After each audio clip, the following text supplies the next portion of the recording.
Alors dans mon cas, je remplace l'huile et les ressorts car j'ai remplacé il y a peu l'amortisseur arrière d'origine par un EMC Sport Shock 1 qu'on voit, hop, enfin qu'on essaye de voir, voilà, juste ici.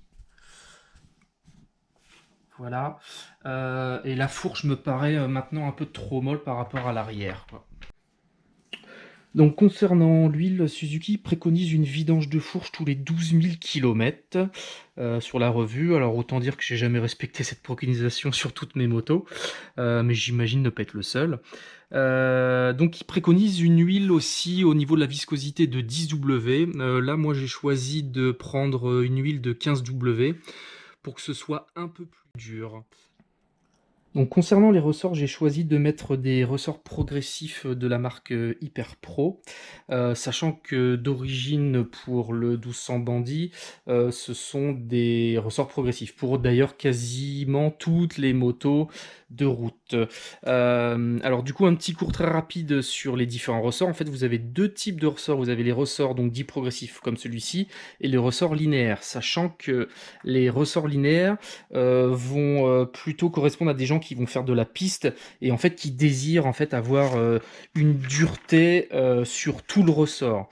À la différence, les progressifs vont être plus adaptés à la route puisque en fait le ressort est fait de telle manière qu'il sera relativement souple sur le départ.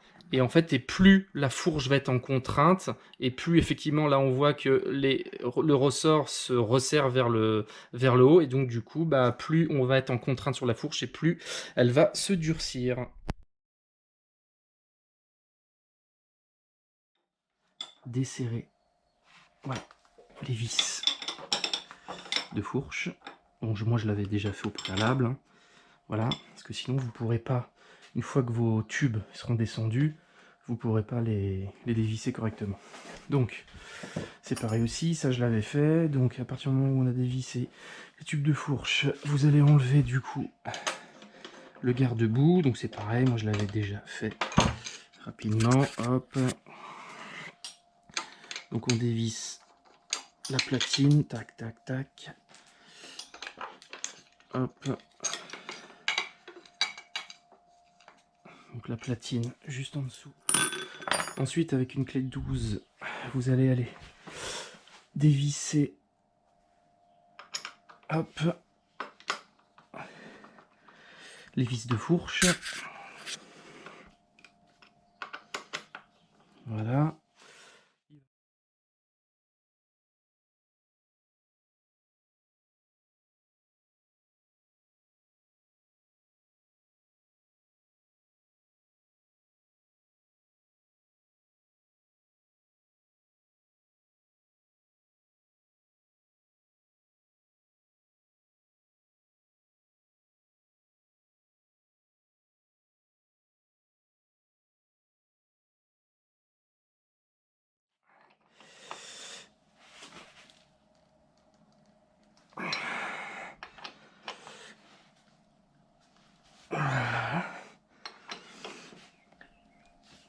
Hop.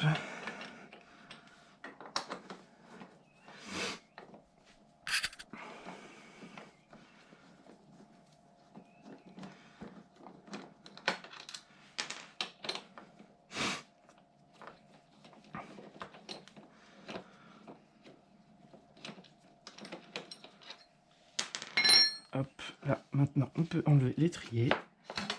Hop, hop, voilà. Bon, les plaquettes, elles seront à faire. Du coup, la même chose de l'autre côté.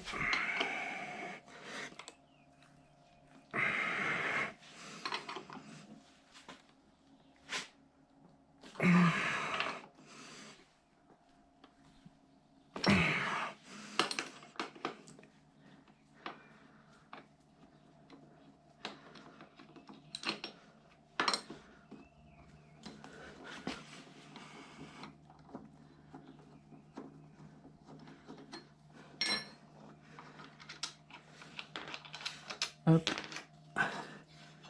hop, et voilà.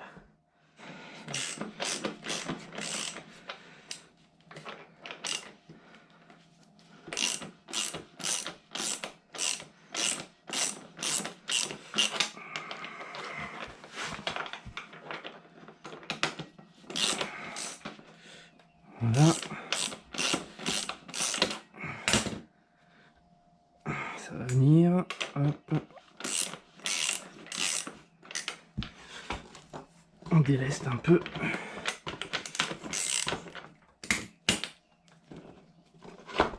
Voilà, hop. Donc l'entraîneur de compteur. Tac. Hop.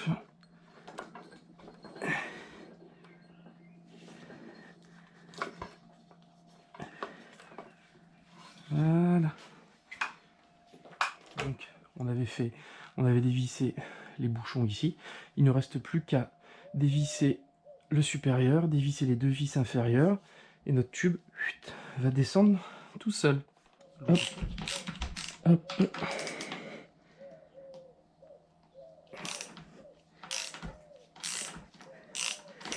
Alors faut le maintenir, on sait jamais. Logiquement c'est pas censé tomber tout seul, mais bon quand même. Hop.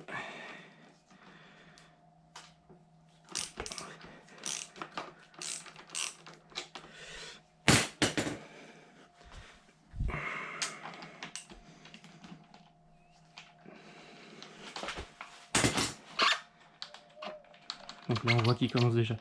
Hop, pas la peine de desserrer tout entièrement. Et vas-y, vous le faites descendre. Et voilà. Un premier tube. Hop. Toujours une qui est récalcitrante. Voilà.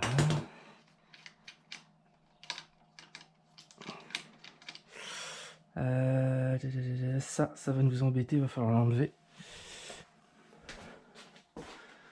Ça c'est du 10. Pour l'entraîneur de compteur. Hop.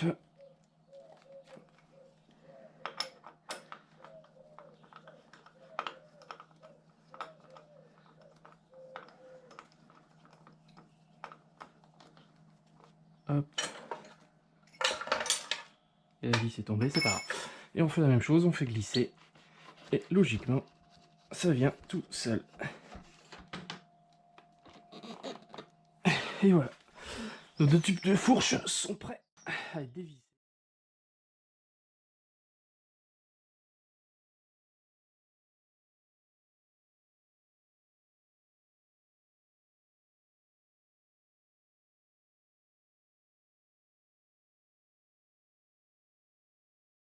Voilà.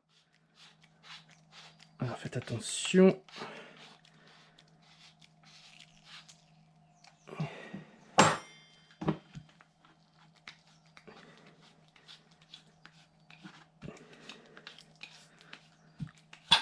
Hop, voilà.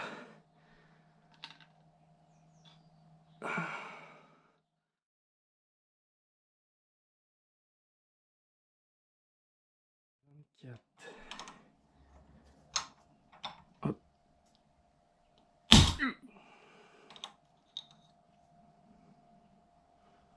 Hop.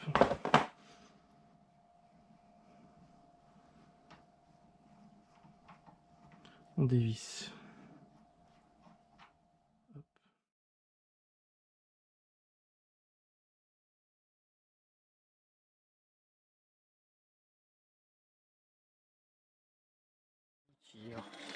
Voilà, on retire le ressort. La tige, elle reste. Hein. Vous pouvez pomper.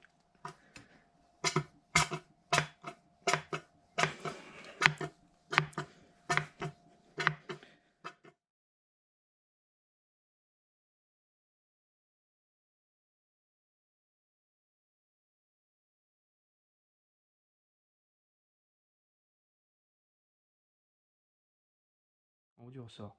Le sens de montage que préconise HyperPro, c'est les spires resserrées vers le haut de la fourche, donc vers le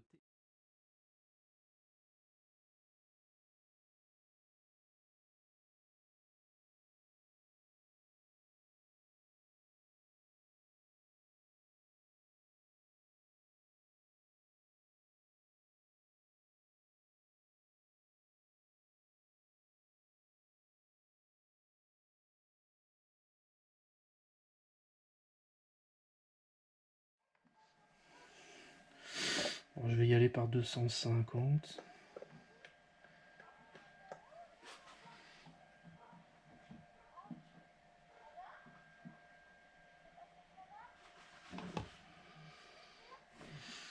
Donc on va procéder au montage. Donc le sens de montage, ce sera la petite rondelle côté plat sur le ressort, la cale et la rondelle hexacave comme ça. Le haut de la fourche, les stries comme ça, les spires resserrées donc vers le haut pour les ressorts Hyper Pro. Hop.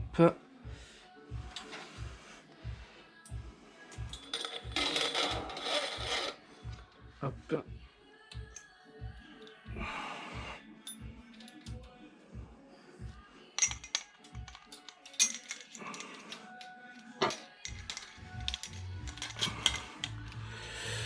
Hop.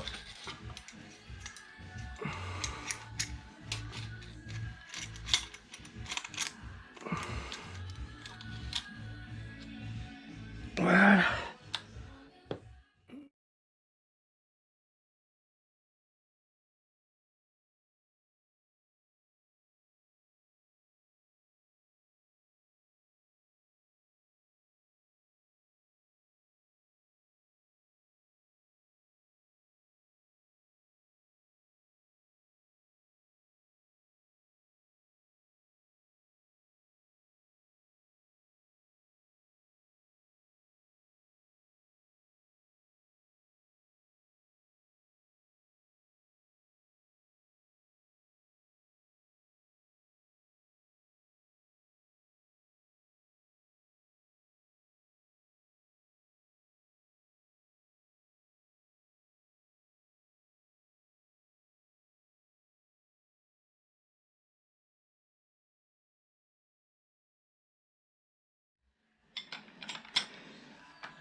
Et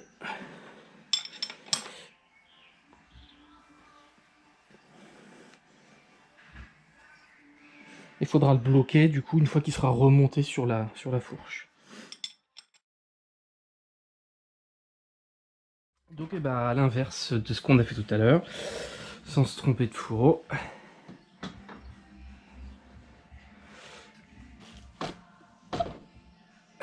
Alors, hop.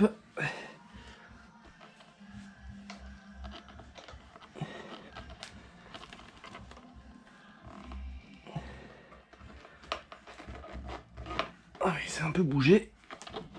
Hop.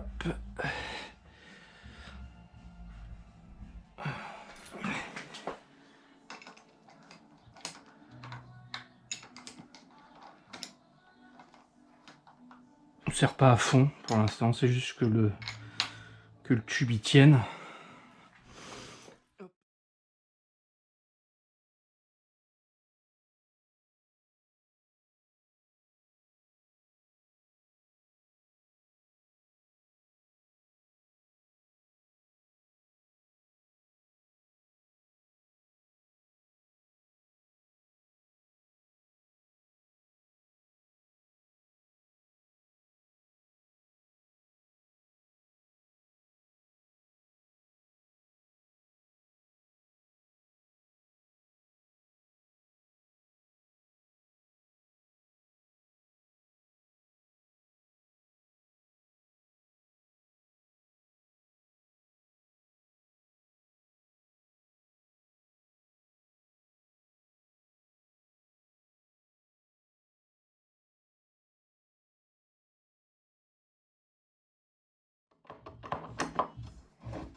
Voilà, il n'y a plus qu'à mettre les vis. Un petit coup de frein filet sur chacune des vis.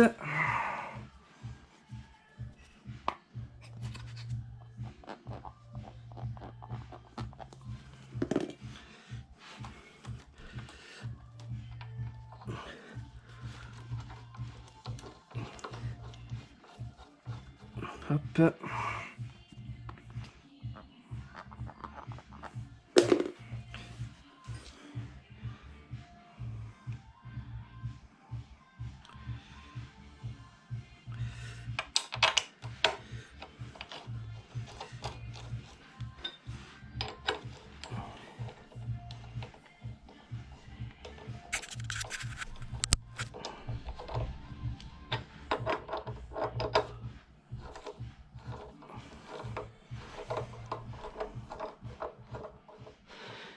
Il restera serré au couple 23 Nm le bouchon, les vis du T supérieur, les vis du T inférieur et les vis de l'axe de roue. Donc 23 Nm pour chacun.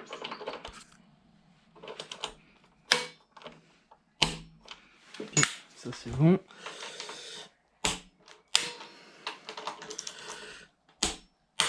Ça c'est bon.